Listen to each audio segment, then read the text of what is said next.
నమస్కారం. డీన్యూస్కి స్వాగతం. ముందుగా ఈనాటి ముఖ్యాంశాలు. జన ప్రవాహంతో కిక్కిరిసిపోయిన మేదరమెట్ల సిద్ధం సభా ప్రాంగణం. నాకు వెన్నంటి ఉంటున్న ప్రజలే కొండంత బలమన్న సీఎం జగన్. దేవినేని మురళి వర్ధంతి సందర్భంగా నివాళులర్పించిన వైసీపీ తూర్పు ఇన్ఛార్జ్ దేవినేని అవినాష్. పేద విద్యార్థులకు కొండంత అండగా ఉంటూ యుఎస్ఓ స్థాపించిన ఘనత ఆయన సొంతమని కితాబు. పొత్తులపై మండిపడ్డ పీసీసీ ప్రెసిడెంట్ వైఎస్ షర్మిల. ప్రత్యేక హోదా ఇవ్వకుండా మోసం చేసిన బీజేపీతో అంటకాగడమేంటని ప్రశ్న. బిందువు సింధు అయినట్లుగా నా మీద పార్టీ మీద నమ్మకంతో ప్రపంచంలా సిద్ధమంటూ ఉప్పినలా తరలివచ్చిన అభిమానం ఇక్కడ నుంచి చూస్తుంటే కనిపిస్తుందని సీఎం జగన్ అన్నారు. ఇక్కడ కనిపిస్తుంది జన సముద్రం, జన ప్రవాహం అంటూ ఆయన కితాబిచ్చారు. మరో 5 ఏళ్లు ఈ ప్రయాణాన్ని కొనసాగించేందుకు మద్దతు పలికేందుకు వచ్చిన ప్రజా సైన్యానికి సెల్యూట్ చేస్తున్నానని జగన్ తెలిపారు. మేదరమెట్లలో జరిగిన సిద్ధం సభకు జనం సంద్రంలా కదిలి వచ్చారు. సభకు వచ్చిన జనాలతో సభా ప్రాంగణం అంతా కిరిసిపోయింది. కార్యక్రమాన్ని ఉద్దేశించి సీఎం జగన్ మాట్లాడారు. తన ఒక్కడిపై అన్ని పార్టీలు కలిసి పోటీ చేయడం వారి ఓటమిని తెలియజేస్తుందన్నారు. రాబోయే ఎన్నికలు పెత్తందారులకు పేద ప్రజలకు మధ్య అని ఆయన తెలిపారు. తనకు బలం ప్రజలు అని ఆయన తెలిపారు.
విద్యార్థులకు అండగా ఉంటూ వారికి అన్ని రకాలుగా సహాయ సహకారాలు అందించిన ఘనత యుఎస్ఓ నాయకులు దేవినేని మురళి సొంతమని తూర్పు నియోజకవర్గ వైసీపీ ఇన్ఛార్జ్ దేవినేని అవినాష్ అన్నారు. మురళి ఆశయ సాధన కోసం అహర్నిశలు కృషి చేస్తామని ఆయన తెలిపారు. యుఎస్ఓ రాష్ట్ర నాయకులు దేవినేని మురళి 36వ వర్ధంతి కార్యక్రమాన్ని తూర్పు నియోజకవర్గ వైసీపీ కార్యాలయంలో నిర్వహించారు. ఈ సందర్భంగా ఆయన చిత్రపటానికి తూర్పు నియోజకవర్గ వైసీపీ ఇన్ఛార్జ్ దేవినేని అవినాష్ పూలమాలలు వేసి నివాళులర్పించారు. ఈ సందర్భంలో దేవినేని అవినాష్ మాట్లాడుతూ మురళి మరణించి 36 సంవత్సరాలు అవుతున్నా నేటికి కళాశాల విద్యార్థుల గుండెల్లో చెరగని ముద్ర వేసుకున్న ఘనత మురళి సొంతమని చెప్పారు. విద్యార్థుల సమస్యలపై అలుపెరగని పోరాటం చేసిన ఘనత మురళీదని కొనియాడారు. పేద విద్యార్థులకు దేవినేని కుటుంబం ఎల్లప్పుడూ అండగా ఉంటుందని, మురళి మరణించి 36 సంవత్సరాలు అవుతున్నా నేటికి అతని పేరు మీద సేవా కార్యక్రమాలు చేస్తూ విద్యార్థులు ఆయన స్నేహితులు గుండెల్లో పెట్టుకుని ఆరాధిస్తున్నారన్నారు. దేవినేని మురళి, నెహ్రూ, గాంధీ ఆశయ సాధన కోసం కృషి చేస్తామని అవినాష్ పేర్కొన్నారు. ఈ కార్యక్రమంలో సీనియర్ నాయకులు కడియాల బుచ్చిబాబు, డిప్యూటీ మేయర్ బెల్లం దుర్గా, ఫ్లోర్ లీడర్ వెంకట సత్యనారాయణ, ఎన్టీఆర్ జిల్లా యువజన విభాగ అధ్యక్షులు కొరివి చైతన్య, పార్టీ ముఖ్య నాయకులు, కార్యకర్తలు పాల్గొన్నారు.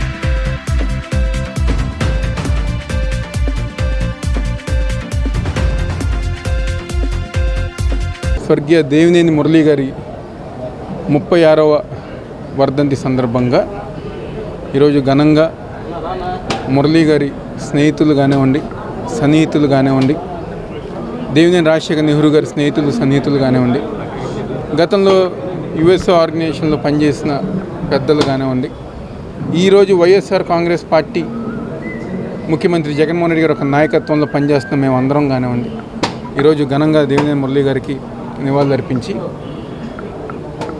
చనిపోయి 36 సంవత్సరాలైనా ఈరోజు ఏదైతే ఆ రోజుల్లో విద్యార్థుల కోసం, పేద ప్రజల కోసం ఎన్నో పోరాటాలు చేసి ఎంతోమంది విద్యార్థుల్ని విద్య పరంగా కానివ్వండి, వాళ్ళ కుటుంబాల పరంగా కానివ్వండి ఎన్నో సహాయాలు చేసి ఈరోజు ఏ దేశం వెళ్ళినా, అమెరికా వెళ్ళినా, దుబాయ్ వెళ్ళినా, లేకపోతే పక్క రాష్ట్రాలు చెన్నై, బెంగళూరులో గారు ఆయన స్నేహితులు, ఆయన సొంత మనుషులు. మొన్న ఈ మధ్య అమెరికా వెళ్తే గారా ఆయన మిత్ర బృందం దాదాపుగా 100 మంది మేమందరం గారా దేవినేని మురళి స్నేహితులు అని చెప్పుకుని వాళ్ళందరూ గారు ఆ రోజు మమ్మల్ని ఒక కార్యక్రమంకి ఆహ్వానిస్తాం. అదేవిధంగా దేవినేని నెహ్రూ గారు కానివ్వండి, గాంధీ గారు కానివ్వండి, బాజీ గారు స్నేహితులు అని చెప్పని అందరు గారు ఆహ్వానిస్తాం. చనిపోయి 36 సంవత్సరాలైనా మిగిలిన ముగ్గురు, నెహ్రూ గారు, బాజీ గారు, గాంధీ గారు, వీళ్ళందరూ గారు చనిపోయినా ఈ రోజుకి ఆయన సన్నిహితులు, స్నేహితులు ఎట్టి పరిస్థితుల్లో వాళ్ళ ఆశయాలు ముందుకు తీసుకెళ్ళిన ఒక ఉద్దేశంతో ఈరోజు అందరూ గారు వెంట ఉండటం చాలా సంతోషం. ఈ రకంగా అంటే చనిపోయిన ఈ రకంగా స్నేహితుల్ని, సొంత మనుషుల్ని నాకు తెలిసి ఈ రాష్ట్రంలో ఎవరన్నా ఏర్పరచుకున్నారంటే రామారావు గారు, రాజశేఖర రెడ్డి గారు, తర్వాత విజయవాడలో దేవినేని నెహ్రూ గారు ఆ విధంగా ఏర్పరచుకున్నారు. తప్పకుండా ఈరోజు ఏ విధంగా అయితే వాళ్ళ ఆశయాలు కొనసాగించే విధంగా మేమందరం గారు వైఎస్ఆర్ కాంగ్రెస్ పార్టీ ఆధ్వర్యంలో పేద ప్రజానికానికి, పేదలకి అందరికి గారు అండగా ఉండే విధంగా మేమందరం గారు ముందుకు వెళ్తామని చెప్పని, రాబోయే రోజుల్లో గారు స్వర్గీయ దేవినేని మురళీ గారు చేసిన పనులు కానివ్వండి, ఆయన ఒక ఆశయాలు ముందుకు తీసుకెళ్తాం కానీ చెప్తూ ఘనంగా ఆయనకి నివాళులర్పిస్తానికి విచ్చేసిన ఈ నగర డిప్యూటీ మేయర్స్ కానివ్వండి, కార్పొరేటర్స్ కానివ్వండి, వైఎస్ఆర్ కాంగ్రెస్ పార్టీ నాయకులు కానివ్వండి, డివిజన్ అధ్యక్షులు కానివ్వండి, కోఆప్షన్ మెంబర్స్ కానివ్వండి, వివిధ నామినేటెడ్ పదవుల్లో ఉన్న పెద్దలు కానివ్వండి, మాజీ డిప్యూటీ మేయర్లు, మాజీ కార్పొరేటర్లు కానివ్వండి, రాష్ట్ర నాయకులు కానివ్వండి, ప్రతి ఒక్కరి గారి పేరు పేరున ఒక ధన్యవాదాలు, నమస్కారం తెలియజేస్తూ సెలవు. తెలుగుదేశం పార్టీ, జనసేన, బీజేపీ పొత్తుపై ఏపీ కాంగ్రెస్ అధ్యక్షురాలు వైఎస్ షర్మిల స్పందించారు. ఈ పొత్తులను ఎవరూ స్వాగతించడం లేదని ఆమె వ్యాఖ్యానించారు. బీజేపీతో పొత్తు కోసం పాకులటం దారుణమని ఆమె విమర్శించారు. నగరంలోని ఆంధ్రరత్న భవన్లో ఏర్పాటు చేసిన విలేకరుల సమావేశంలో వైఎస్ షర్మిల మాట్లాడారు.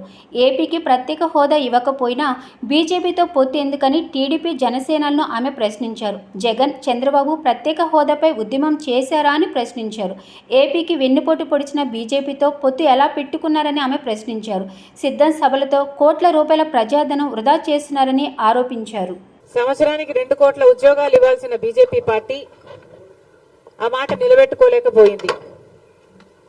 20 కోట్ల ఉద్యోగాలు ఇస్తామన్న బీజేపీ పార్టీ మన రాష్ట్రాన్నే కాదు, ప్రతి రాష్ట్రాన్ని, దేశంలోని ప్రతి రాష్ట్రాన్ని మోసం చేసిన పార్టీ, యువతను మోసం చేసిన పార్టీ బీజేపీ పార్టీ.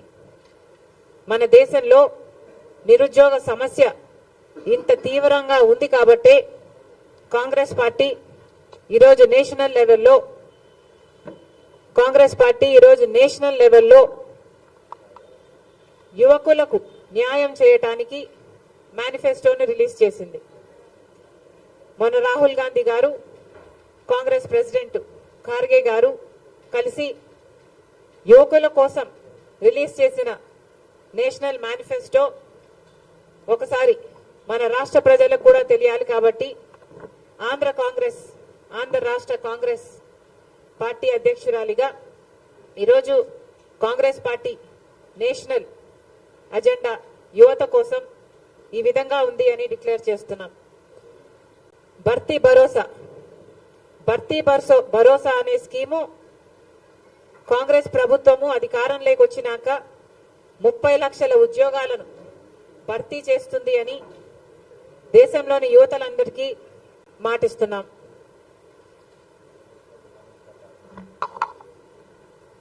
పక్కాగా మొదటి ఉద్యోగం ఇది ఎక్కడా లేని విధంగా అప్రెంటిస్షిప్కి హక్కు కల్పిస్తూ 25 సంవత్సరాలు తక్కువ వయసున్న ప్రతి డిప్లొమా హోల్డర్కి, డిగ్రీ హోల్డర్కి, గ్రాడ్యుయేషన్, పోస్ట్ గ్రాడ్యుయేషన్ ఇలాంటి ప్రొఫెషనల్ కోర్సులు చేసిన వాళ్ళకి ప్రైవేట్ లేదా ప్రభుత్వ సంస్థల్లో ఏడాది పాటు వాళ్ళకి అప్రెంటిస్షిప్ ఇస్తూ వాళ్ళ స్కిల్ డెవలప్మెంట్ కోసం రూపొందించిన పథకం. దీని ద్వారా స్కిల్ డెవలప్మెంట్ కోసం అప్రెంటిస్షిప్ లో చేరిన ఈ యువకులకి సంవత్సరానికి ₹1,00,000 ఇచ్చేలా రూపొందించిన పథకం. పేపర్ లీకుల నుండి విముక్తి కలిగిస్తామని కాంగ్రెస్ పార్టీ మాటిస్తుంది. కాపుల ద్రోహి పవన్ కళ్యాణ్ అని సెంట్రల్ నియోజకవర్గ వైసీపీ ఇన్ఛార్జి వెల్లంపల్లి శ్రీనివాస్ విమర్శించారు. కాపు నేస్తం ద్వారా ఇంటింటికి సంక్షేమ పథకాలు అందించిన ఘనత సీఎం జగన్ దని కొనియాడారు. సింగనగర్లోని గుజ్జల సరళాదేవి కళ్యాణ మండపంలో ఎన్టీఆర్ జిల్లా కాపు కార్పొరేషన్ చైర్మన్ చింతా శ్రీనివాసరావు ఆధ్వర్యంలో కాపుల ఆత్మీయ సమావేశం నిర్వహించారు. ఈ సమావేశానికి ముఖ్య అతిథిగా సెంట్రల్ నియోజకవర్గ వైసీపీ ఇన్ఛార్జ్ వెల్లంపల్లి శ్రీనివాసరావు హాజరయ్యారు. ఈ సందర్భంగా ఆయన మాట్లాడుతూ జనసేన పార్టీని పవన్ కళ్యాణ్ కాపులు నమ్మే పరిస్థితిలో లేరు అన్నారు. పవన్ కళ్యాణ్ మాత్రం చంద్రబాబుని సీఎం చేయడమే లక్ష్యంగా పనిచేస్తున్నాడని, కాపు నేస్తం ద్వారా ఇంటింటికి సంక్షేమ పథకాలు అందించిన ఘనత సీఎం జగన్దే అని కొనియాడారు. ఎన్నికల్లో కూడా కాపులు సీఎం జగన్కు మద్దతు పలకాలని కోరారు.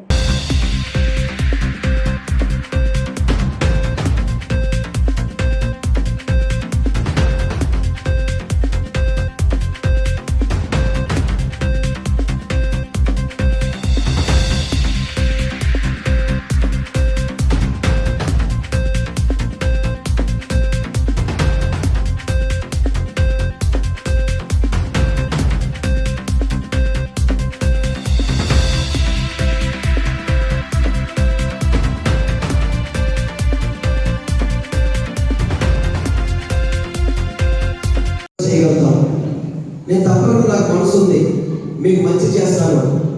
మా బోండోలో సోదరుడి దాంట్లో నాకేం వ్యతిరేకం లేదు. కానీ అతను 2014-19 వరకు మీకు ఇక్కడ ఎమ్మెల్యేగా పనిచేశాడు. ఆయన ఏం చేశాడు గమనించండి. ఈరోజు ఈ ప్రభుత్వంలో 62 డివిజన్లో కూడా కాపు భవన్ రేపు సోమవారం ఓపెన్ చేసుకోబోతున్నాం. బీసీ కాపులకి కళకి కేటాయించాం. నా వంటల్లో సిద్ధార్థ జంక్షన్, సోమనాథానికి పెద్ద జంక్షన్, అక్కడ సిద్ధార్థ జంక్షన్కి వంగవీటి మోహన్ రంగా జంక్షన్ పెట్టి వంగవీటి మోహన్ రంగా దగ్గర కొద్ది రోజుల్లో ప్రారంభించబోతున్నాం. కాపులు కూడా భవనపురంలో ఒక సైట్ అలాట్ చేశాం.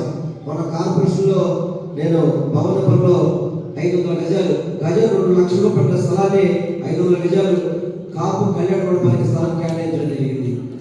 ఇవన్నీ ఎందుకు చేశామంటే కాపులకి మంచి చేయాలి, కాపులకి ప్రభుత్వం తోడుంటుందని చెప్పి భరోసా ఇవ్వడం కోసం చేశాం. దయచేసి మీరందరూ కూడా ఒకసారి సహకరించి సెంట్రల్ నియోజకవర్గంలో కానీ అదేవిధంగా వెస్ట్లో కానీ మన ఎంపీ గారికి కానీ ఎక్కడ మీకు ఓటు ఉంటే అక్కడ ఫ్యాన్ గుర్తు కొట్టేయండి. జగన్మోహన్ రెడ్డి గారిని ముఖ్యమంత్రిగా, ఇక్కడ ఎమ్మెల్యేగా, ఎంపీగా కేసీఆర్ నాని గారిని గెలిపించాలని చెప్పి కోరుకుంటూ ఒక్కరోజు వ్యవధిలోనే సీనన్న ఇంత చక్కటి మీటింగ్ ఏర్పాటు చేసినందుకు ఆయన ప్రత్యేకంగా నేను కృతజ్ఞతలు తెలియపరుచుకుంటూ మీ అందరికీ మీ ఇంట్లో కుటుంబ సభ్యుడిగా ఉంటానని చెప్పి మీ అందరికీ తెలియపరుచుకుంటూ క్షమాపణ చెప్తాను. ఎందుకంటే మనం యాక్చువల్గా మీటింగ్ ఇది పెట్టుకున్నాం, అది కొంచెం లేట్ అవ్వడం జరిగిందమ్మా, క్షమించానమ్మా. ఈరోజు మన చింతా శ్రీనివాస్ గారు, అదే మన చింతా చిన్న గారు కలిసి మంచి కార్యక్రమం పెట్టారు. మన బీసీ కాపు నాయకులతో కలుపుతాం అనే కార్యక్రమం. దానికి మన ముఖ్య అతిథిగా మన వెల్లంపల్లి శ్రీనివాస్ గారు, ఇక్కడ ఎమ్మెల్యేగా అభ్యర్థిగా పోటీ చేస్తున్న శ్రీనివాస్ గారు మన ముందు రావడం జరిగింది. ఒక మన గతంలో 2014 నుంచి 2019 దాకా ఒక ప్రభుత్వం చూసాం. 2019 నుంచి 2024 మరో ప్రభుత్వం చూసాం. ఆ ప్రభుత్వం ఈ ప్రభుత్వం తేడా అయింది. ఆ ప్రభుత్వం మా కాపులకి ఏం చేసింది, ఈ ప్రభుత్వం మా కాపులకి ఏం చేసింది అనేది మనం గమనించాలి. ఒక కాపులకి ప్రతి దాంట్లో జగన్మోహన్ రెడ్డి గారు, మన బొత్స సత్యనారాయణ గారు ఉన్నారు, ఎప్పుడు చూసినా జగన్మోహన్ రెడ్డి గారు ఉంటారు. ఒక డిప్యూటీ మన కాపుకి డిప్యూటీ సీఎం ఇచ్చింది ఘనత ఉంది జగన్మోహన్ రెడ్డి గారు. కాబట్టి మనం గమనించాలి, మనకి ఏ ప్రభుత్వం ఉంటే ఎవరు ఉంటే బాగా చూస్తారు. నేను వాళ్ళకి మనతో చూడగలిగారు. చూడండి, మన డివిజన్లోనే మన పక్కన ఉన్న ఎంకేపీ స్కూల్ ఎలా ఉండేది. ఎంకేపీ స్కూల్ ఎవరు అప్లికేషన్ పిల్లలు తీసుకునేవాళ్ళమా? ఏమా తీసుకునేవాళ్ళు కాదు. అది ఇప్పుడు చూస్తే అదే ఎంకేపీ 6-7లో చక్కటి భోజనం, చక్కటి పిల్లలు అంటే జగన్ గారు విద్యకు అంత ఇంపార్టెంట్ ఇస్తున్నారు. ఈ రోజున మన సెంట్రల్ నియోజకవర్గంలో ఎన్టీఆర్ జిల్లా కాపు వెల్ఫేర్ అధ్యక్షులుగా నా పేరు చింతా శ్రీనివాసరావు అండి. మేమందరం ఇక్కడ కాపు సోదరులందరూ కూడా ఇక్కడ మేము సమావేశం అయ్యామండి. మేము ఇక్కడ సమావేశమైన దానికి ఒకే ఒక ఉద్దేశం అండి, చంద్రబాబు నాయుడు పవన్ కళ్యాణ్ గారు చేసే దారుణాలు, వాళ్ళు చేసే మోసాలు, వాళ్ళు చెప్పే అబద్ధాలు కూడా ప్రజలందరూ కూడా తెలియపరచాలండి. అదేవిధంగా మా కాపు సోదరులకు కూడా మేము ఇలాంటివన్నీ కూడా తెలియపరిచి వాళ్ళ మోసాలు నమ్మొద్దని చెప్తున్నామని మేము రంగా గారు నచ్చి చేసిన పార్టీకి పవన్ కళ్యాణ్ గారు ఏ విధంగా సపోర్ట్ చేస్తున్నారని చెప్పి నేను సూటిగా అడుగుతున్నానండి. మీరు కాపు సోదరులందరికీ కాపులకి నేను న్యాయం చేస్తాను, కాపులకి నేను ముఖ్యమంత్రిని అవుతాను, మీరు నాకు ఓటేయండి. మీ నోటితోనే మీరు చంద్రబాబు నాయుడిని మీరు తొక్కేస్తా, చంపేస్తా, మీరు మా తల్లిని తిట్టారు, మిమ్మల్ని మేము పాతాళంలోకి తొక్కేస్తా అన్న వ్యక్తి ఇదే విధంగా మీరు మాట మర్చిపోయి మళ్ళీ ఇప్పుడు చంద్రబాబు నాయుడు గారు మా బాబాయ్ అంటున్నారు, నారా లోకేష్ ఏమో మా తమ్ముడు అంటున్నారు. అసలు మీలోనే క్లారిటీ లేదు. మీ వెనక తిరిగే కాపులకి మీరు అసలు ఏం న్యాయం చేస్తారని కూడా ఈ సందర్భంగా నేను తెలియజేసుకుంటూ, మీకు ఇచ్చిన 24 సీట్ల కోసం మీరు వారాహి అని పెట్టి జనాల్ని రెచ్చగొట్టి ప్రతి చోట కూడా అసలు మీరు వచ్చాక రాజకీయాలు కూడా నాశనం అయిపోయినాయండి. ఇంతవరకు మాకున్న అనుకూలం మేము చూసిన రాజకీయాల్లో కూడా ఇంత వేడి రాజకీయాలు, ఇంత తిట్టుకునే రాజకీయాలు ఎక్కడా జరగల. పవన్ కళ్యాణ్ గారు, చంద్రబాబు నాయుడు గారు ఒకటైన దగ్గర నుంచే ఇలాంటి రాజకీయాలు జరిగినాయని కూడా నేను ఈ విధంగా నేను తెలియజేసుకుంటూ, మీరందరికీ కూడా సమాప్తం, మీరిద్దరూ కూడా ఇంటికి వెళ్ళిపోతారండి. జగన్మోహన్ రెడ్డి గారు లాగా నీతిగా మాట్లాడండి. మీరు ఎవరైనా సరే మాట్లాడితే మీరు చేసిన మేనిఫెస్టో ఏంటో చెప్పండి. ప్రజలకు అసలు మీరు ఏం చేస్తారో చెప్పండి. ప్రజలకు మీరు అసలు ఏ విధంగా చెప్పి మీరు అసలు మీరు ఓట్లు అడుగుతారో చెప్పండి. మీరు అది చెప్పరు. మీరు అది చెప్పండి. జగన్మోహన్ రెడ్డి వెళ్ళిపోవాలి. ఎక్కడికి వెళ్ళిపోతారు? మీరిద్దరు వెళ్ళిపోతారు ఇక్కడి నుంచి. మీరిద్దరు కనబడరు కాబట్టి మీకు 24 సీట్లు, మిగిలినేమో బీజేపీ పొత్తు 3-4 కలుచుకొని వస్తున్నారు. మీరు జెండాలు జతగా వస్తాయి మీయే, కానీ సింహం సింగిల్ అండి జగన్మోహన్ రెడ్డి గారు. ఆయన ప్రజలు ఉన్నారు. ఆయన మరి ముఖ్యంగా మీడియా మిత్రులందరికీ కూడా నా హృదయపూర్వక నమస్సుమాంజలి. ఈరోజు అతి త్వరలోనే ఆంధ్రప్రదేశ్ రాష్ట్రానికి శాసనసభ ఎన్నికలు, భారతదేశానికి లోక్సభ ఎన్నికలు కూడా వచ్చేస్తున్నాయి. అతి త్వరలోనే నోటిఫికేషన్ రాబోతుంది. ఇందులో భాగంగా ఈరోజు ఇక్కడ వెల్లంపల్లి శ్రీనివాస్ గారిని, అట్లాగే విజయవాడ పార్లమెంట్ నియోజకవర్గ అభ్యర్థిగా కేసినేని నాని గారి విజయాన్ని కాంక్షిస్తూ ఈ రోజున ఇక్కడ ఈ సమావేశం ఏర్పాటు చేయడం జరిగింది. ముఖ్యంగా నేను మిమ్మల్ని అందరినీ కోరేది ఏంటంటే, ప్రజల్ని మల్లాది విష్ణు గారు విజయవాడ సెంట్రల్ నియోజకవర్గానికి చేయవలసిన అభివృద్ధి అంతా కూడా చేశారు. ఆయన ఎప్పుడు కూడా అభివృద్ధిని కాంక్షించేవారు. అట్లాగే వెల్లంపల్లి శ్రీనివాస్ గారు వచ్చి చాలా చిన్న వయసులో ఉన్న వ్యక్తి కాబట్టి ఉరుకులు పరుగుల మీద ఎప్పటి నుంచో ఆగిపోయిన మధురా నగర్ అండర్వే బ్రిడ్జిని కూడా చాలా స్పీడ్గా యుద్ధ ప్రాతిపదిక మీద మరి ఆయన తయారు చేయించడం, 1-2 రోజుల్లో మధురా నగర్ లో బ్రిడ్జి కూడా ఓపెన్ అవుతుంది. మరి అదంతా కూడా మనం ఆలోచించుకోవాలి. వెల్లంపల్లి శ్రీనివాస్ గారు ఏ విధంగా నియోజకవర్గాన్ని అభివృద్ధి చేస్తారనడానికి ఆ మధురా నగర్ లో బ్రిడ్జియే చాలా ప్రధానమైన తార్కాణంగా మీరందరూ కూడా భావించాలని, మరి ముఖ్యంగా జగన్మోహన్ రెడ్డి గారిని మనం బలపరచాలంటే ఇక్కడ వెల్లంపల్లి శ్రీనివాస్ గారు అత్యధిక మెజార్టీతో గెలవాలి. మేము సెంట్రల్ కాన్స్టిట్యున్సీ ప్రజలందరూ కూడా వెల్లంపల్లి శ్రీనివాస్ గారిని ఆశీర్వదించాలి. అట్లాగే మన ఆంధ్రప్రదేశ్ రాష్ట్రానికి ఎక్కువ నిధులు రావాలంటే పార్లమెంట్ అభ్యర్థిగా కేసినేని నాని గారిని కూడా మనం గెలిపించాలి. సీఎం జగన్ నిరంకుశ పాలనకు వ్యతిరేకంగా పెద్ద సంఖ్యలో టీడీపీలో యువత చేరడం రాబోయే విజయానికి సంకేతమని టీడీపీ మాజీ ఎమ్మెల్యే బోండా ఉమా తెలిపారు. పార్టీలో చేరిన ప్రతి ఒక్కరికి సముచిత స్థానం కల్పిస్తూ పార్టీ బలోపేతానికి కృషి చేస్తామని చెప్పారు. టీడీపీ సెంట్రల్ నియోజకవర్గ పరిధిలోని 28వ డివిజన్కి చెందిన చింతల అనిల్ కుమార్ వందలాది మంది కార్యకర్తలతో సెంట్రల్ మాజీ ఎమ్మెల్యే బోండా ఉమామహేశ్వర నేతృత్వంలో టీడీపీలో చేరారు. పార్టీలో చేరిన కార్యకర్తలకు టీడీపీ కండువ కప్పి సాదరంగా పార్టీలోకి బోండా ఉమా ఆహ్వానించారు. ఈ సందర్భంగా ఆయన మాట్లాడుతూ టీడీపీ పార్టీలోనే సామాన్య కార్యకర్త నుంచి నాయకుల వరకు సరైన గౌరవం లభిస్తుందన్నారు. నేడు ముఖ్యమంత్రిని దించవలసిన అవసరం ఉందని, ప్రజలు, ప్రతిపక్షాలు, మేధావులు, విద్యార్థులు కలిసికట్టుగా పనిచేయాలని, పార్టీలకు అతీతంగా ఈరోజు టీడీపీ పార్టీకి మద్దతు ఇవ్వడం చూస్తుంటే ఈ ప్రభుత్వం పట్ల ప్రజల్లో ఎంతో వ్యతిరేకత ఉందో అర్థమవుతుందని చెప్పారు. కార్యకర్తలందరూ తెదేపా గెలుపునకు కష్టపడి పనిచేయాలని సూచించారు. అనంతరం చింతల అనిల్ కుమార్ మాట్లాడుతూ టీడీపీ కోసం కష్టపడి పనిచేస్తానని చెప్పారు. ఈ కార్యక్రమంలో కార్పొరేటర్ వీరమాచినేని లలిత, రాష్ట్ర కార్యదర్శి నవనీతం సాంబశివరావు, జనసేన నాయకుడు బొలిశెట్టి వంశీకృష్ణ తదితరులు పాల్గొన్నారు. సోదరులు చింతల అనిల్ కుమార్ గారు, బోండా ఉమా గారి సారథ్యంలో తెలుగుదేశం పార్టీలో జాయిన్ అయ్యి ఆయన అడుగు జాడల్లో నడిచేదానికి ఈరోజు ఒక అడుగు ముందుకేసిన మన చింతల అనిల్ కుమార్ గారికి హృదయపూర్వక తెలుగుదేశం పార్టీలోకి స్వాగతం తెలియజేస్తా ఉన్నా. చాలా సంతోషం. రాష్ట్ర వ్యాప్తంగా సార్వత్రిక ఎన్నికలు జరగబోతున్నటువంటి సందర్భంలో సెంట్రల్ నియోజకవర్గంలో తెలుగుదేశం పార్టీ యొక్క గెలుపు నల్లేరు మీద నడక. ఎందుకంటే వైసీపీ యొక్క జగన్మోహన్ రెడ్డి యొక్క అవినీతి విధానాలకి ఈరోజు రాష్ట్రంలో ప్రజలందరూ, సెంట్రల్ నియోజకవర్గంలో ప్రజలందరూ విసుగు చెందారు, అసహ్యించుకుంటా ఉన్నారు. ఇంత అవినీతి పరిపాలన ఎప్పుడూ లేదు, మేము ఎప్పుడు కూడా చూడలేదని చెప్పి పెద్దలు సైతం మాట్లాడుతున్నారు. ఇవాళ ఈ నియోజకవర్గంలో పోటీ చేయబోతున్న వెల్లంపల్లి శ్రీను అత్యంత అవినీతిపరుడు. ఇతనికి పశ్చిమ నియోజకవర్గ శాసనసభ్యుడిగా అంతులేని అవినీతి చేయబట్టి అక్కడ సొంత పార్టీనే టికెట్ పొమ్మంది. మరి అటువంటి పరిస్థితుల్లో మళ్ళా సలహాదారులు కాళ్ళు పట్టుకొని, లేదంటే తాడేపల్లిలో కనబడిన వాళ్ళందరూ కాళ్ళు పట్టుకొని ఇవాళ ఈ సెంట్రల్ నియోజకవర్గంలో అన్న పోటీ చేయడానికి టికెట్ తెచ్చుకున్నాడు. ఎందుకు టికెట్ తెచ్చుకున్నాడంటే చందాల కోసం. ఇతని పేరే చందాల శ్రీను. కరోనాలో 9 కోట్లు వసూలు చేశాడు.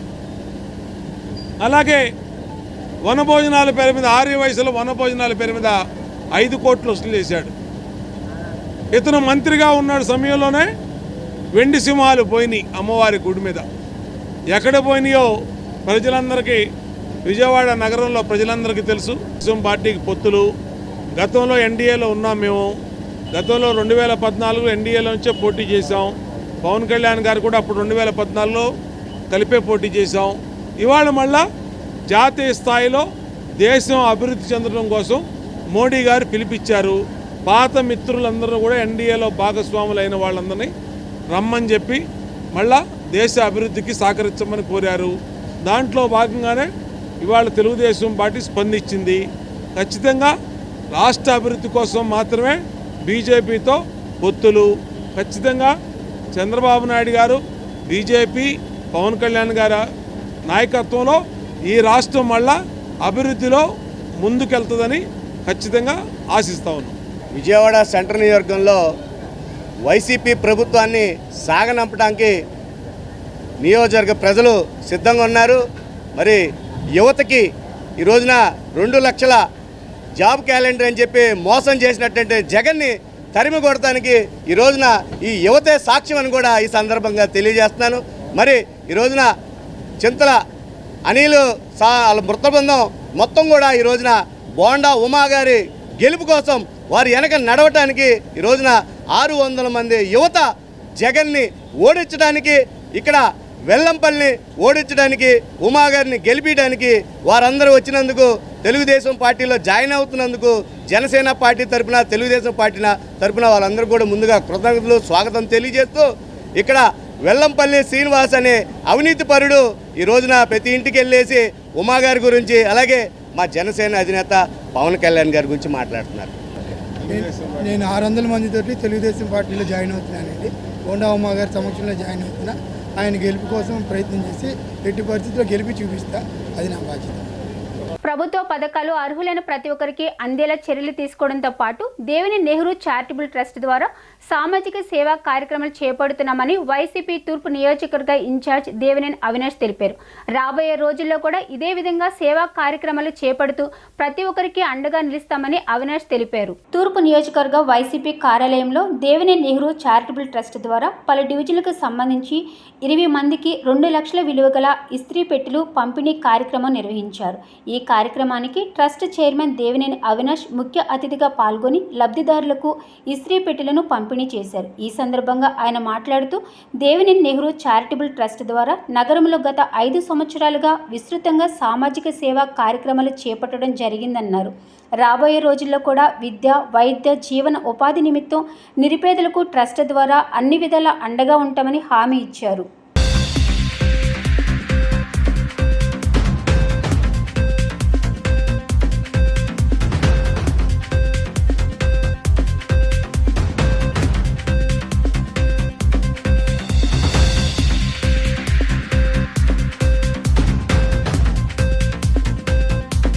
ఈరోజు స్వర్గీయ దేవినేని రాజశేఖర్ నెహ్రూ గారి చారిటబుల్ ట్రస్ట్ ఆధ్వర్యంలో 20 రజక సోదరులకి సంబంధించిన 20 రజక సోదరులకు 20 ఇస్త్రీ పెట్టెలు ఈరోజు నేను కానివ్వండి, సోదరిమణి ప్రవళిక గారు కానివ్వండి, ఊకోటి రమేష్ గారు కానివ్వండి, శ్రీనివాస్ గారు కానివ్వండి, కనిగట్ల శ్రీనివాస్ గారు కానివ్వండి, పప్పు గారు కానివ్వండి, అదేవిధంగా గోవింద్ గారు కానివ్వండి, రాజ్ కమల్ గారు కానివ్వండి, ప్రతి ఒక్కరు రమేష్ గారు కానివ్వండి, ప్రతి ఒక్కరు గారు ఈరోజు అందజేయడం జరిగింది. ఏదైతే స్వర్గీయ దేవినేని నెహ్రూ గారి చారిటబుల్ ట్రస్ట్ ఆధ్వర్యంలో అనేక సేవా కార్యక్రమాలు చేస్తాం. ఈరోజు ఈ రాష్ట్రంలో ఎస్సీ, ఎస్టీ, బీసీ, మైనార్టీలకు అండగా ఉన్న ప్రభుత్వం ఈరోజు జగన్మోహన్ రెడ్డి గారి ప్రభుత్వం. మొన్న ఎక్కడో స్థానిక శాసనసభ్యులు మాట్లాడుతూ ఏదో అన్యాయం చేశారని చెప్పని, ఈరోజు నిజంగా పేద ప్రజానికానికి అన్యాయం చేసిన ప్రభుత్వం ఈరోజు తెలుగుదేశం ప్రభుత్వం. జగన్మోహన్ రెడ్డి గారు ఒక నాయకత్వంలో సంక్షేమ కార్యక్రమాలు, అభివృద్ధి కార్యక్రమాలతో పాటు ఈరోజు ఈ విధమైన సేవా కార్యక్రమాలు ఆయన నాయకత్వంలోనే మేమందరం చేస్తాం. ఆ విధంగా సేవా కార్యక్రమాలు చేస్తూ ముందుకు వెళ్తామని చెప్పని, అదేవిధంగా ఈ స్థానిక తూర్పు నియోజకవర్గం పేద ప్రజానికానికి ఏ చిన్న ఇబ్బంది వచ్చినా, ఏ చిన్న కష్టం వచ్చినా ఈరోజు అన్ని విధాలుగా చారిటబుల్ ట్రస్ట్ ఆధ్వర్యంలో, అదేవిధంగా పార్టీ ప్రభుత్వం తరఫున అందరంగా తోడుగా ఉంటామని సందర్భం చెప్పి సెలవు తీసుకుంటాం. సెంట్రల్ నియోజకవర్గంలో వెల్లంపల్లి శ్రీనివాస్ని గెలిపించాలని ఆయన కుటుంబ సభ్యులు విజ్ఞప్తి చేశారు. సీఎం జగన్ అమలు చేసిన అభివృద్ధి సంక్షేమ పథకాలు నియోజకవర్గంలో అర్హులైన వారందరికీ అందుతున్నాయని పేర్కొన్నారు. రానున్న ఎన్నికల్లో వైసీపీని గెలిపించేందుకు ప్రజలంతా సిద్ధంగా ఉన్నారని వారు స్పష్టం చేశారు. సెంట్రల్ నియోజకవర్గ సమన్వయకర్త వెల్లంపల్లి శ్రీనివాస్ విజయాన్ని ఆకాంక్షిస్తూ ఆయన కుటుంబ సభ్యులు ప్రచారం నిర్వహిస్తున్నారు. ఇందులో భాగంగా 64వ డివిజన్లోని పలు ప్రాంతాలలో వెల్లంపల్లి అల్లుడు చక్రవర్తి ఇతర కుటుంబ సభ్యులు పర్యటించారు. ప్రజలను కలుసుకుని వారి సమస్యలు అడిగి తెలుసుకున్నారు. వైసీపీ ప్రభుత్వం అందిస్తున్న సంక్షేమ పథకాల గురించి ప్రజలను అడిగి తెలుసుకున్నారు. ఈ సందర్భంగా వారు మాట్లాడుతూ రానున్న ఎన్నికలలో వెల్లంపల్లి శ్రీనివాస్ని గెలిపించాలని కోరారు. జగన్ సంక్షేమ పాలన వల్ల ప్రజలంతా వైసీపీ పట్ల సానుకూలంగా స్పందిస్తున్నారని, అర్హులైన వారందరికీ సంక్షేమ పథకాలు అందుతున్నట్లు తమ దృష్టికి వచ్చిందన్నారు. రానున్న ఎన్నికల్లో వైసీపీకే ప్రజలు పట్టం కడతారని ఆనందం వ్యక్తం చేశారు. ఈ కార్యక్రమంలో స్థానిక వైసీపీ నాయకులు, కార్యకర్తలు పాల్గొన్నారు. నియోజకవర్గం డివిజన్ 64 పర్యటించడం జరుగుతుంది. ఇక్కడ స్థానిక కార్పొరేటర్ తిరుపతమ్మ గారితో, అలాగే డిప్యూటీ మేయర్ అవుత్ శైలజారెడ్డి గారు, శ్రీనివాస్ రెడ్డి గారు, వీరందరితో, ఇక్కడ కార్యకర్తలు ఆర్కే గారు, ఇక్కడ వైసీపీ కార్యకర్తలు ప్రతి ఒక్కరితో మేము ఇక్కడ పర్యటించడం జరుగుతుంది. ఇక్కడ అనేకమైన అభివృద్ధి కార్యక్రమాలు ఇక్కడ జరిగాయి. గతంలో ఎప్పుడు జరగని అభివృద్ధి ఇక్కడ జరుగుతుంది. గతంలో ఇక్కడ ఉన్న స్థానిక ప్రజలు కర్మల భవన్ కావాలని ఎంత అర్జీ పెట్టుకున్నా గత ప్రభుత్వం ఎప్పుడు కూడా స్పందించిన దాఖలాలే లేవు. అలాగే ఈ ప్రభుత్వం వచ్చిన తర్వాత ఇక్కడ కార్పొరేటర్గా ఎన్నికైన తిరుపతమ్మ గారు, డిప్యూటీ మేయర్ గారు ఇక్కడ కర్మల భవన్ కావాలి అని చెప్పి ఇక్కడ ఒక కర్మల భవన్ ఒకటి పెట్టారు. తర్వాత అలాగే కండ్రికలో అనేక అభివృద్ధి, అలాగే ఒక 5 కోట్ల రూపాయల నిధులు కానివ్వండి, ఇక్కడ రోడ్లు కానివ్వండి, అలాగే ఇక్కడ డ్రైనేజ్ కానివ్వండి, ఇక్కడ స్థానిక చిన్న ప్రాబ్లం అనేది అవుతుందో అది డ్రైనేజ్, దాన్ని ఇక్కడ రెగ్యులర్గా రెక్టిఫై చేస్తుంటూ దాన్ని శానిటైజేషన్ జరుగుతుంది. అలాగే వెల్లంపల్లి శ్రీనివాసరావు గారు చెప్పిన విధంగా 100 రోజుల్లో, వారు ఎమ్మెల్యే అయిన 100 రోజుల్లో ఇక్కడ అండర్ గ్రౌండ్ డ్రైనేజ్ అనేది తప్పకుండా నిర్మిస్తారని, ఇక్కడ ఎటువంటి దోమల ప్రాబ్లం కానివ్వండి, డ్రైనేజ్ ప్రాబ్లం కానివ్వండి ఇక మీద ఎప్పటికీ ఉండదు. అలాగే వారిచ్చిన హామీ ప్రకారం తప్పకుండా నెరవేరుస్తారు. అలాగే వారి తరపున నేను ఇక్కడ వారి విజయం కోసం నేను ఇక్కడ పర్యటిస్తున్నాను. వారు పశ్చిమలో చేసిన అభివృద్ధి కానివ్వండి, జగనన్న గారు రాష్ట్ర వ్యాప్తంగా చేస్తున్న సంక్షేమం గురించి, అభివృద్ధి గురించి ఇక్కడ ప్రతి ఒక్కరికి వివరించడం జరిగింది. మేము వెళ్ళిన ప్రతి గడపలో, ప్రతి ఇంట్లో మాకు నీరాజనాలు తెలుపుతున్నారు. అలాగే జగనన్నే రావాలి, జగనన్నే వస్తే బాగుంటుందని చెప్పి వాళ్ళంతా చాలా సంతోషంగా చెప్తుంటే బాగా ఆనందంగా ఉంది. అలాగే ఇక్కడ ఉన్న ప్రజానీకం చాలా అప్రమత్తంగా ఉన్నారు. ఎవరు మోసం చేసినా మోసపోయే పరిస్థితిలో వారు లేరు. ఆల్రెడీ గతంలో వాళ్ళని బాగా మోసం చేశారు గత ప్రభుత్వం. ఇలాగ జగనన్న వచ్చిన తర్వాతే వాళ్ళకి న్యాయం జరిగింది. జగనన్న వస్తేనే మళ్ళీ సంక్షేమం కొనసాగాలన్నా, అభివృద్ధి జరగాలన్నా జగనన్నతోనే సాధ్యం. మరి ఎవరు వచ్చినా కూడా వారిని ఎప్పుడు కూడా మోసం చేయడమే తప్ప ఇక్కడ అభివృద్ధి కానివ్వండి, సంక్షేమం కానివ్వండి ఎప్పుడు చేసిన దాఖలాలు లేవు. ఇక్కడ ఉన్న ప్రజలకు కానీ, ఇక్కడ ఉన్న ప్రతి ఒక్కరూ జగన్ గారినే మళ్ళీ ముఖ్యమంత్రిగా చేయాలి, ఇక్కడ వెల్లంపల్లి శ్రీనివాసరావు గారిని గెలిపించాలనే నినాదంతో వీళ్ళందరూ చాలా గట్టిగా ఉన్నారు. అలాగే అత్యంత మెజారిటీతో ఇక్కడ వెల్లంపల్లి శ్రీనివాసరావు గారు, అలాగే జగన్మోహన్ రెడ్డి గారు 175 సీట్లు 170 సీట్లు విజయం సాధించబోతున్నారు. 64వ డివిజన్లో ప్రజాశక్తి నగర్ ఏరియాలో గడప గడపకి అవ్వచ్చు, లేకపోతే ఎలక్షన్ క్యాంపెయిన్లో భాగంగా ప్రతి ఒక్క కుటుంబానికి కూడా వెళ్ళి ఓటు అభ్యర్థిస్తూ ఉన్నాం. ప్రజలు చాలా సానుకూలంగా స్పందిస్తూ ఉన్నారు. ఏదైతే జగన్మోహన్ రెడ్డి గారు ఇచ్చినటువంటి నవరత్న పథకాలు మాకు అందినాయి. మరి దానిలో మా ఇంట్లో పిల్లలు చదువుకుంటూ ఉన్నారు, పెద్దవాళ్ళకి పెన్షన్ నేరుగా మా ఇంటికి వస్తూ ఉంది.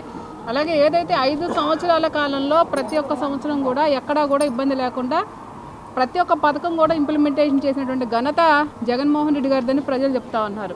ఇది కాదా మంచిగా ప్రభుత్వాన్ని చేసేటువంటి ప్రజలు మరొక్కసారి పట్టం కట్టడానికి రెడీగా ఉన్నారు. ఎందుకంటే ఇదే డివిజన్లో గతంలో ప్రతిపక్షంలో నేను కార్పొరేటర్గా చేశాను. ఏదైతే నిధులు ఇవాళ మా గవర్నమెంట్ వచ్చిన తర్వాత విజయవాడ నగరంలో 64 డివిజన్లు కూడా వైఎస్ఆర్ కాంగ్రెస్ పార్టీ అనేటువంటి దీంతో మేము అందరం కూడా పనిచేస్తూ ఉన్నాం. గత పాలకులు ఎలా చేసేవాళ్ళంటే వాళ్ళు గెలిచినటువంటి ఏరియా కార్పొరేటర్ని మాత్రమే పట్టించుకునేవాళ్ళు. ఇదే బాండావమ్మ ఇవాళ ఇక్కడికి వచ్చి నేను నీతులు చెప్తా ఉన్నాడు, ఇన్ని అడుగుతా ఉన్నాడే. 2014 నుంచి 19 దాకా నువ్వు ఎన్ని నిధులు కేటాయించావో చెప్పు నువ్వు. అలాగే ఏదైతే ఇప్పుడున్నటువంటి సెంట్రల్ నియోజకవర్గంలో ఉన్నటువంటి 60వ డివిజన్ మాది కాదు, కానీ అది కూడా మా ప్రజలే అనుకుంటున్నాం మేము. ఎన్ని కోట్లు ఖర్చు పెట్టామో ఒకసారి నువ్వు వివరణ తీసుకో. నువ్వు చేయలేనటువంటి పనులు కూడా ఏదైతే రోడ్లు అయితే రోడ్లు అవ్వచ్చు, కర్మల భవనం అవ్వచ్చు, వీధి దీపాలు అవ్వచ్చు, లేకపోతే డ్రైనేజ్ సిస్టమ్ అవ్వచ్చు, ఇవన్నీ కూడా వైఎస్ఆర్ కాంగ్రెస్ పార్టీ 19 నుంచి ఎంత అభివృద్ధి జరిగిందో నీకు వివరంగా తెలుసు. కానీ నువ్వు మళ్ళీ ఓటు అడుగుతా ఉన్నావు అంటే నువ్వు చేయలేనటువంటి పనులు కూడా మేము చేసి వాళ్ళ దమ్ము ధైర్యంగా మా జగన్మోహన్ రెడ్డి గారి నాయకత్వంలో, అలాగే మల్లాది విష్ణు గారు, అలాగే ఇప్పుడున్నటువంటి మన ఎమ్మెల్యే అభ్యర్థి వెల్లంపల్లి శ్రీనివాసరావు గారి నాయకత్వంలో మేము ప్రజలకు ఇంత మంచి చేశామని మేము ఓటు అడుగుతా ఉన్నాం. మీరు ఎలా ఓటు అడుగుతారో కూడా మీరు ఓటు అడిగే ముందు మీరు సిగ్గుపడాలా. నేనేం ప్రజలకు పనిచేశాను, ఇప్పుడేం జరిగింది, ఇప్పుడు ఎంత అభివృద్ధి జరిగింది అనేటువంటి కార్యక్రమాలే ప్రజలు గుర్తిస్తూ ఉన్నారు. మీరు వాళ్ళు ఓటు అడిగి ఏదో లేనిపోయిన మాటలు చెప్తా ఉన్నావు. నువ్వు ఇల్లు ఇవ్వలేకపోయావు, ఎక్కడా కూడా రోడ్డు వేయలేకపోయావు, ఒక కమ్యూనిటీ హాల్ కట్టలేకపోయావు.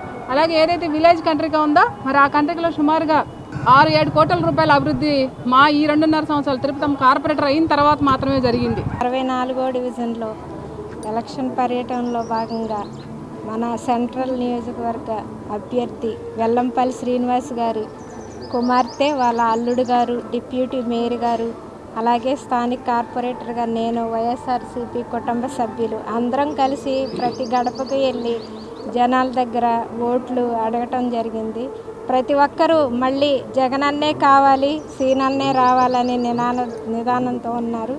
అలాగే మేము కానివ్వండి, గత ఎమ్మెల్యే గారు మల్లాది విష్ణు గారు కానివ్వండి, మా ఆధ్వర్యంలో ఇప్పటి వరకు 64వ డివిజన్లో 27 కోట్ల అభివృద్ధి చేసాం మేము మా ప్రభుత్వం వచ్చాక. మతతత్వ పార్టీ బీజేపీతో పొత్తు కోసం టీడీపీ జనసేనలు వెంపర్లాడేని వైసీపీ మైనార్టీ సెల్ కార్యదర్శి సయ్యద్ నూరుద్దీన్ మండిపడ్డారు. ఓటుకు నోటు స్కిల్ డెవలప్మెంట్ కేసు నుండి తప్పించుకునేందుకు చంద్రబాబు పొత్తు పెట్టుకున్నారని ఆరోపించారు. బీజేపీ, టీడీపీ, జనసేన ముగ్గురు తోడుదొంగలని విమర్శించారు. రామవరపాడు రింగ్ సెంటర్ వద్ద ఉన్న కార్యాలయంలో ఏర్పాటు చేసిన విలేకరుల సమావేశంలో నూరుద్దీన్ మాట్లాడారు. బీజేపీ రూట్ మ్యాప్ ఇస్తే చంద్రబాబు ప్యాకేజీ ఇచ్చారని ఎద్దేవా చేశారు. పవన్ కళ్యాణ్ వారాహి ఏమైందని ప్రశ్నించారు. ప్రత్యేక హోదా, విభజన హామీలు అడగవద్దని బీజేపీ చెప్పిందని, అలాంటి వారితో పొత్తు పెట్టుకోవడం సిగ్గుచేటని మండిపడ్డారు. చంద్రబాబు గతంలో అమిత్ షాపై తిరుపతిలో రాళ్లదాడి చేసి ఇప్పుడు మళ్లీ అంటకాగారని వ్యాఖ్యానించారు. 3 వచ్చినా 30 మంది వచ్చినా జగన్ సింగిల్గా వస్తారని, వైనాట్ 175 నినాదంతో తామంతా వైసీపీని గెలిపిస్తామని స్పష్టం చేశారు. రానున్న ఆంధ్రప్రదేశ్ రాష్ట్ర అసెంబ్లీ ఎన్నికల్లో మతతత్వ బీజేపీతో పొత్తు కోసం తహతహలాడుతున్నటువంటి దత్తతండ్రి, మాజీ ముఖ్యమంత్రి, 40 సంవత్సరాల సుదీర్ఘ అనుభవం ఉన్నటువంటి చంద్రబాబు నాయుడు గారు, దత్తపుత్రుడు పవన్ కళ్యాణ్ గారు. ఈరోజు కొద్దిసేపటి క్రితమే నేను మీడియాలో చూశాను, పొత్తు ఖరారైంది. త్వరలోనే సీట్ల సర్దుబాటు మరియు అఫీషియల్గా ఒక ప్రెస్ మీట్ పెట్టి విధి విధానాలు మరియు సీట్లు ఎన్ని అనేది ప్రకటిస్తామని చెప్పి మీడియాలో వార్తా కథనాలు నేను కొద్దిసేపటి క్రితమే చూశాను. బీజేపీ, టీడీపీ, జనసేన ముగ్గురు తోడు దొంగలు, ముగ్గురు దొందే. అసలు మతతత్వ బీజేపీతో ఏ ప్రాతిపదికన పొత్తు పెట్టుకున్నారు? పవర్ స్టార్ పవన్ కళ్యాణ్ గారు ప్యాకేజీ స్టార్ అయిపోయారు మీరు ఈ మధ్య. ఎందుకంటే బీజేపీ రూట్ మ్యాప్ ఇవ్వాలి మీకు పవన్ కళ్యాణ్ గారు, ప్యాకేజీ మీ దత్త తండ్రి ఇవ్వాలి. మీ అసలు వారాహి ఏమైంది పవన్ కళ్యాణ్ గారు? మిమ్మల్ని నేను అడుగుతున్నా.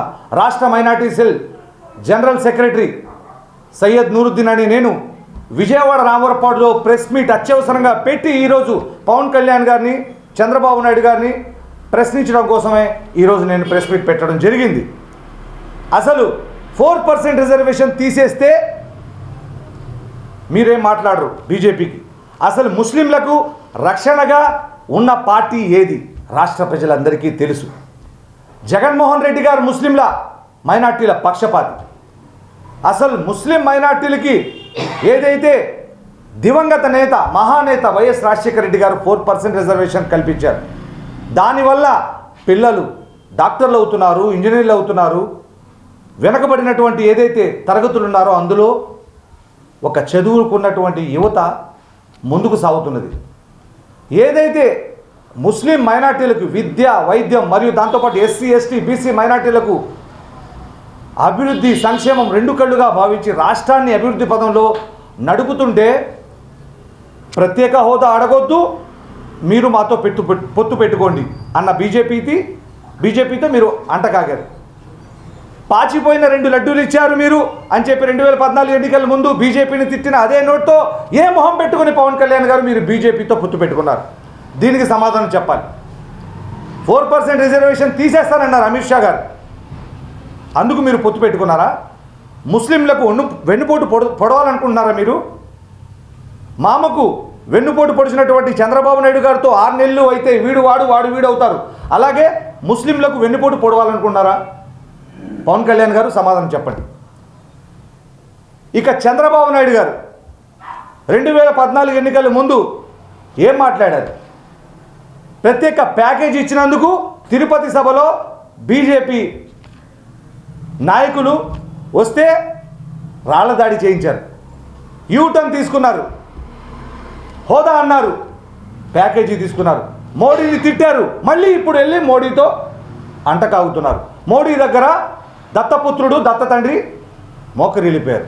చంద్రబాబు నాయుడు గారు మీ యొక్క ఓటుకు నోటు కేసు మరియు స్కిల్ డెవలప్మెంట్ కేసులు, ఇతర కేసులు, ఆ కేసుల నుండి బయటపడేందుకు మీరు బీజేపీతో పొత్తు పెట్టుకున్నారా? సెంట్రల్ నియోజకవర్గ 58వ డివిజన్ డాబాకోట్ల సెంటర్ వడ్డెర కళ్యాణ మండపంలో వడ్డెర సంఘం ఆత్మీయ సమావేశం జరిగినది.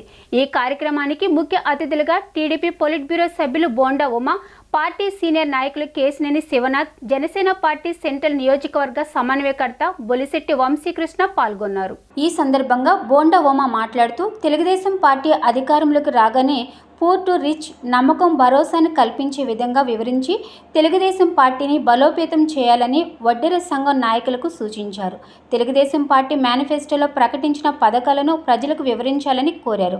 ఆడబిడ్డ నిధి ద్వారా 18 ఏళ్లు నిండిన ప్రతి మహిళకు నెలకు 15,000 రూపాయలు, తల్లి వందనం ద్వారా ఇంట్లో చదువుకునే పిల్లలందరికీ ఏటా 15,000 రూపాయలు, దీపం పథకం ద్వారా ప్రతి కుటుంబానికి ఏటా 3 సిలిండర్లు ఉచితం, మహిళలందరికీ ఆర్టీసీ బస్సులో ఉచిత ప్రయాణం, యువగళం నిధి ద్వారా యువగళం పథకం ద్వారా ప్రతి నిరుద్యోగులకు అండగా నిలుస్తామని చెప్పారు. సెంట్రల్ నియోజకవర్గంలో తెలుగుదేశం పార్టీ జనసేన కూటమికి పెద్ద ఎత్తున చేరికలు జరుగుతూ ఉన్నాయి. ఎక్కడికెళ్ళినా వైసీపీ ప్రభుత్వంలో విసుగెత్తిపోయాం, పెరిగిపోయిన ధరల వల్ల బతకలేకపోతా ఉన్నామని చెప్పి ఇవాళ మైనార్టీలు, వడ్డెర సోదరులు, బీసీ సోదరులు, ఎస్సీ సోదరులు అందరూ కూడా ఒకే మాట, ఈ ప్రభుత్వం అంతమే మా లక్ష్యం, మళ్ళా జనసేన తెలుగుదేశం రావాలి, మేము బతకాలి, మా కుటుంబాలతో సంతోషంగా జీవించాలని ఇవాళ ఎక్కడికక్కడ కుల సంఘాలు సమీక్షలు పెడతా ఉన్నాయి, కుల సంఘాలు మీటింగులు పెడతా ఉన్నాయి. అందరూ పెద్ద ఎత్తున ప్రతిరోజు కూడా 2-3 వేల మంది జనసేన తెలుగుదేశం పార్టీ కూటమిలో చేరుతూ ఉన్నారు. సంతోషం. వాళ్ళందరికీ కూడా హామీ ఇస్తూ ఉన్నాం. రేపు కడిగిన ముత్యం లాంటి పవన్ కళ్యాణ్ గారు, సుదీర్ఘ అనుభవం కలిగినటువంటి చంద్రబాబు నాయుడు గారు, వీళ్ళిద్దరి నాయకత్వంలో రేపు రాబోయే రోజుల్లో మీకు స్వర్ణయుగంలాగా బీసీలకి, బడుగు బలహీన వర్గాలకి, మైనార్టీలకి, ఎస్సీలకి మేలు చేస్తాం. రేపు 3,000 రూపాయలు పెంచి 4,000 పెంచుతున్నాం. 4,000 రూపాయలు కూడా ఇంటికి వచ్చే ఇస్తాం. అట్లాగే సంక్షేమ పథకాలు, గ్యాస్ సిలిండర్లు కానీ అన్ని పథకాలు కూడా పేదలకు అందిస్తామని తెలియజేస్తాం. మా ఇంతవరకు మా వడ్డెల నుంచి ఏ పార్టీ కూడా మాకు ఎటువంటి పోస్టులు కానీ ఏమి ఇవ్వలేదు. అలాంటిది బోండా గారికి మేము వెళ్ళి కలిపితే మేము వడ్డెల్లో మేము ఇంతమంది ఉన్నాము సెంట్రల్ నియోజకవర్గంలో అంటే మా ఓటికి జిల్లా ఉపాధ్యక్షుడికి ఇచ్చారు. అలాగా అందుకనే వాళ్ళ పిలిచేసి అలాగే మా వడ్డెలందరినీ సమైక్యతగా చేర్చి సెంట్రల్ నియోజకవర్గం నుంచి మన బోండా ఉమాని బంపర్ మెజార్టీతో గెలిపించుకోవాలని మేము పట్టుదలతో ఇక్కడ మీటింగ్ పెట్టడం జరిగింది. అది సక్సెస్ఫుల్గా జరిగిందని అనుకుంటున్నాను. మీ పేరు? నా పేరు గుంజా లక్ష్మణరావు. సెంట్రల్ నియోజక ప్రజలందరికీ నా పేరు కుంచాల సావిత్రి. ఈరోజు ఈ జగన్మోహన్ రెడ్డి గెలిచినాక బీసీల పక్షపాతి ఈ జగన్మోహన్ రెడ్డి 5 సంవత్సరాలు ఇక్కడ మల్లాది విష్ణు ఎమ్మెల్యేగా పరిపాలనించారు. 5 సంవత్సరాలు ఎవరో పట్టించుకోలే.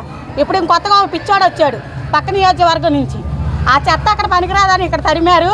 ఆ చెత్త కూడా అసలు మీకు ఏమైనా సంక్షేమ పథకాలు వచ్చాయి, మీరు బీసీలు ఎలా ఉన్నారు పలకరీయడం మానేసి మీరు ఈరోజు నాకు ఓటేయండి, రాబోయే రోజుల్లో మీకేదో భస్మాసుల్లాగా నెత్తి మీద చేయబెడతానని చెప్పి మాట్లాడుతున్నాడు. సమాజంలో చిత్రలేఖనకు, చిత్ర కళాకారులకు మంచి గుర్తింపు ఉందని, సమాజంలో వస్తున్న మార్పులకు అనుగుణంగా నైపుణ్యతను ప్రదర్శించిన చిత్రకారుడికి ఎంతో ప్రాముఖ్యత ఉందని అసెంబ్లీ మాజీ స్పీకర్ మండలి బుద్ధప్రసాద్ తెలిపారు. నగరంలోని ఠాగూర్ గ్రంథాలయంలో విజయవాడ ఆర్ట్ సొసైటీ ఆధ్వర్యంలో సర్వసభ్య సమావేశం చిత్రలేఖన ప్రదర్శన కార్యక్రమాన్ని నిర్వహించారు.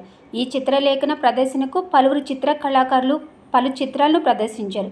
ఈ సందర్భంగా మండల బుద్ధప్రసాద్ మాట్లాడుతూ చిత్రలేఖనంపై కళాకారుల ప్రతిభను ఎంతో చాటుకుంటున్న తరుణంలో ప్రభుత్వ పాఠశాలల్లో నేటి విద్యార్థులకు చిత్రలేఖనంపై అవగాహన లేకపోవడంతో విద్యార్థులు చిత్రకళ పట్ల ఆసక్తి చూపడం లేదని చెప్పారు. విద్యార్థులు చిత్రలేఖనంపై ఆసక్తి చూపాలంటే ప్రభుత్వ పాఠశాలల్లో ప్రతిభ గల వారిని ఉపాధ్యాయులుగా నియమించాలని కోరారు.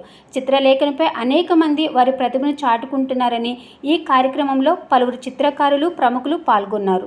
విజయవాడ ఆర్ట్ సొసైటీ ఈ రోజున సర్వసభ్య సమావేశాన్ని నిర్వహిస్తూ అనేక మంది చిత్రకారులు వారు చిత్రించిన చిత్రాలతో ఒక చిత్రకళా ప్రదర్శన కూడా ఇక్కడ ఏర్పాటు చేయడం జరిగింది.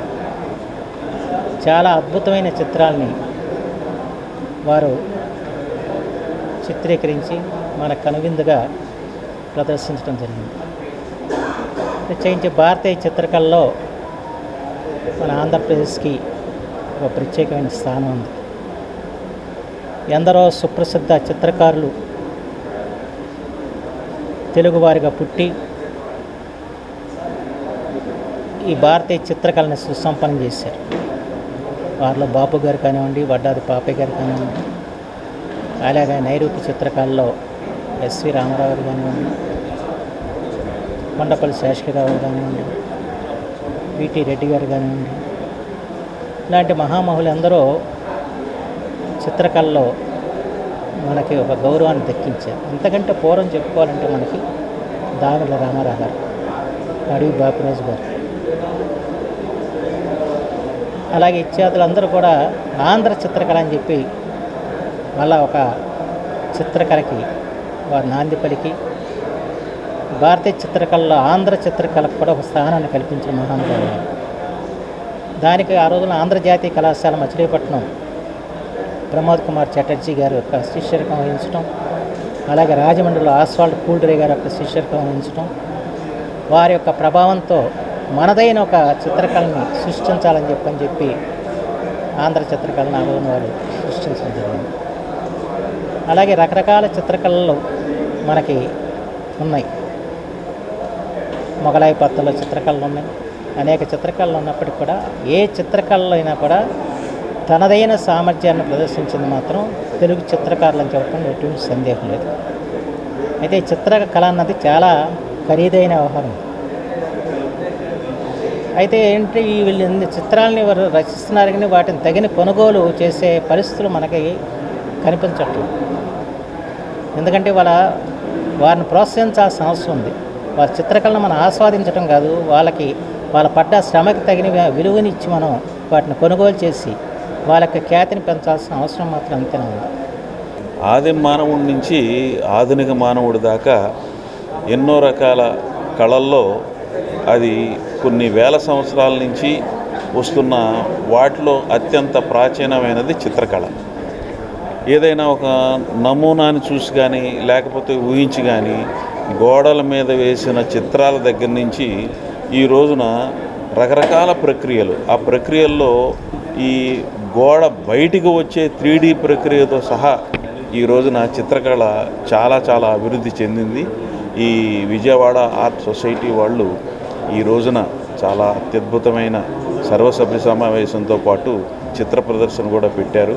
ఇటువంటి చిత్ర ప్రదర్శనల మూలంగా నిజంగా ఒక్కొక్క చిత్రకారుడు తనలో ఉన్న భావాలను కానీ తను చూసిన విషయాలను కానీ ఏ రకంగా చిత్రాల్లో ప్రతిఫలింపజేస్తాడు అన్నదానికి ఇది ఒక అత్యుత్తమమైన ప్రదర్శనగా భావిస్తున్నాను.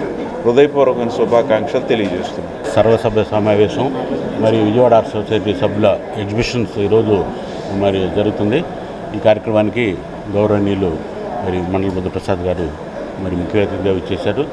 వారికి విజయవాడ ఆర్ట్ సొసైటీ తరఫున మరి ధన్యవాదాలు తెలియపరుచుకుంటూ, విద్యార్థులకు నాణ్యమైన విద్యను అందించేందుకు మార్వడి యూనివర్సిటీ జాతీయ స్థాయిలో బ్రాంచ్లు ప్రారంభించనుంది. అందులో భాగంగా విజయవాడలో తమ బ్రాంచ్ని అందుబాటులోకి తీసుకొచ్చినట్లు ధ్రువ్ మార్వడి తెలియజేశారు. విద్యార్థులు ఈ అవకాశాన్ని వినియోగించుకుని ఉన్నత శిఖరాలకు ఎదగాలని ఆకాంక్షించారు. నాణ్యమైన విద్యను అందించేందుకు మార్వడి యూనివర్సిటీ ముందుంటుందని ధ్రువ్ మార్వడి తెలిపారు. విజయవాడలో ఓ హోటల్లో మార్వడి ఎడ్యుకేషనల్ కన్సల్టెంట్ మీట్ 2024 జరిగింది. అక్షర ఎడ్యుకేషనల్ సర్వీసెస్ సహకారంతో జరిగిన ఈ కార్యక్రమంలో ధ్రువ్ మాట్లాడుతూ నాయకత్వ లక్షణాలు పెంపొందించే విధంగా తాము విద్యను అందిస్తామని పేర్కొన్నారు. ఇటీవలే తమ యూనివర్సిటీకే జాతీయ స్థాయి గుర్తింపు వచ్చిందని తెలిపారు. విజయవాడలో బ్రాంచ్ని ప్రారంభిస్తున్నామని విద్యార్థులు సద్వినియోగం చేసుకోవాలని కోరారు. ఈ సందర్భంగా బ్రౌచర్ను ఆవిష్కరించారు. ఈ కార్యక్రమంలో Andhra Pradesh Marwadi university regional coordinator Kanyapuri Srinivasulu ఆధ్వర్యంలో అన్ని ప్రాంతాల నుండి ఎడ్యుకేషన్ కన్సల్టెంట్స్ విద్యార్థుల తల్లిదండ్రులు ఈ కార్యక్రమంలో పాల్గొన్నారు. Good morning everyone. First of all, thank you so much for coming out here on a Sunday. I would like to thank you all for visiting. I would like to thank especially the Akshara team for organizing such a great gathering. So thank you so much for bringing everyone here. Before we start talking about Marwadi University, I would like to share a little brief about the leadership that is behind Marwadi University. So let's go back in time. So my grandfather, my grandparents had 3 sons. The eldest is Mr. Ketan Marwadi, who is the chairman of Marwadi University. At that young age, my family faced financial difficulties in providing good quality higher education to their 3 sons. The only person that they could provide high education, high quality higher education was to Mr. Ketan Marwadi. And from the age of 18, it was on his mind that no other family should go through such difficult times in order to provide education to their children. So since that age, since the age of 18, he had the dream to build an institution where good education becomes the basic right of every individual. Before we entered the education space, we started with a financial services company called Marwadi Shares and Finance in 1992. That is our flagship company. It has been more than 30 years since we are running that company, and we are still one of the leading stockbrokers of the country. Good afternoon to everyone. Myself, Dr. Krunal, and I'm working as a head of the Department of Computer Science at Marwadi University. As Dhruv sir rightly said, we can say that more than 12,000 students are studying from 53 different countries at our university. Now let me give some brief about Marwadi University. We are the only NAAC A+ recognized institute in the region, which speaks our quality. Number 2, Government of Gujarat has given Center of Excellence status to 7 universities of the state, and I can proudly say that we are one of them, right? So which again speaks our quality. Now, why Marwadi University? So let me give some points that why Marwadi University should be the destination for students of Andhra and Telangana for studies. Number 1, world-class infrastructure. So we are having a world-class infrastructure for academics and sports and all the extracurricular activities. అందరికీ నమస్కారం. ఈరోజు మన విజయవాడలో Marwadi university administrative office regional office విజయవాడలో ఈరోజు opening చేయడం జరిగింది. ఈ ఓపెనింగ్ కార్యక్రమానికి ముఖ్య అతిథిగా ధ్రువ్ మార్వాడి గారు ఆఫీస్ ఓపెనింగ్ చేయడం జరిగింది. ఒకసారి మనం మార్వాడి యూనివర్సిటీ గురించి ఎక్స్ప్లెయిన్ చేస్తే, మన ఇండియాలోనే గుజరాత్ అనే స్టేట్లో ఉంటుంది ఇది, రాజ్కోట్లో. మనందరికీ తెలిసిందే, మన గౌరవనీయులైన ప్రధానమంత్రి నరేంద్ర మోడీ గారు ఫస్ట్ టైం ఎమ్మెల్యేగా రాజ్కోట్ నుంచి ప్రాతినిధ్యం వహించాడు. అటువంటి రాజ్కోట్లో మార్వాడి యూనివర్సిటీ ఉంటుంది. ఒకసారి మనం కన్సల్టెన్సీ గురించి మాట్లాడుకుంటే, యాక్చువల్గా ఇక్కడ ఉండే వాళ్ళందరూ కన్సల్టెన్సీస్ ఎయిదర్ పిఆర్ఓస్. మనందరూ ఏం చేస్తుంటాము, ఇండియాలో ఏదో ఒక యూనివర్సిటీ తీసుకుంటాము, కాలేజ్ తీసుకుంటాము, స్టూడెంట్స్ని రెఫర్ చేస్తుంటాము. But end of the day మనందరం డిపెండ్ అపాన్ స్టూడెంట్ మీద డిపెండ్ అయి ఉంటాం. అలాంటప్పుడు ఒక యూనివర్సిటీకి కానీ కాలేజీకి కానీ మనం ఒక అడ్మిషన్ రెఫర్ చేసేటప్పుడు quality university quality college refer చేసినప్పుడే ఎండ్ ఆఫ్ ది డే ఆ స్టూడెంట్ లైఫ్ కూడా ఏంటంటే చాలా పీస్ఫుల్గా ఉంటుంది.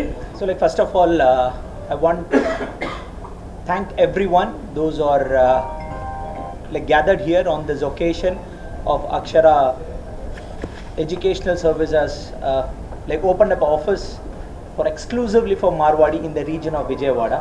So we are happy and we are looking for a great opportunity to associate with them, and especially why, you know, for Marwadi the journey started with Andhra and Telangana way back 3 years before.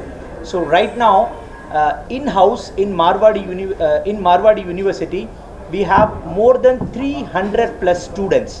So the journey is not a new for Andhra and Telangana, let me tell you this very proudly, and it's been 3 years old. And why Akshara at this moment, let me tell you, because our vision in Andhra and Telangana is been very bigger. So we wanted to associate with the people who is very young and dynamic, who can help us to reach the quality of education in every villages of Andhra and Telangana. That is why we are here along with the Akshara. Vijayawada దుర్గగుడి ghat రోడ్లో పెను ప్రమాదం తప్పింది. దుర్గగుడి కొండ మీద ఆదివారం కొద్దిపాటి మంటలు చెలరేగాయని fire అధికారులకు సమాచారం అందింది. కొండపైకి వెళ్లి ఫైర్ ఇంజిన్ సహాయంతో మంటలను అదుపు చేశారు. ఇంతలో ఫైర్ ఇంజిన్ బ్రేక్ ఫెయిల్ అవడంతో డ్రైవర్ అప్రమత్తంగా ఉండి వెంటనే స్టీరింగ్ను కొండవైపు తిప్పడంతో ప్రమాదం తప్పిందని, ఎవరికీ ఎటువంటి ప్రమాదం జరగలేదని అధికారులు తెలిపారు.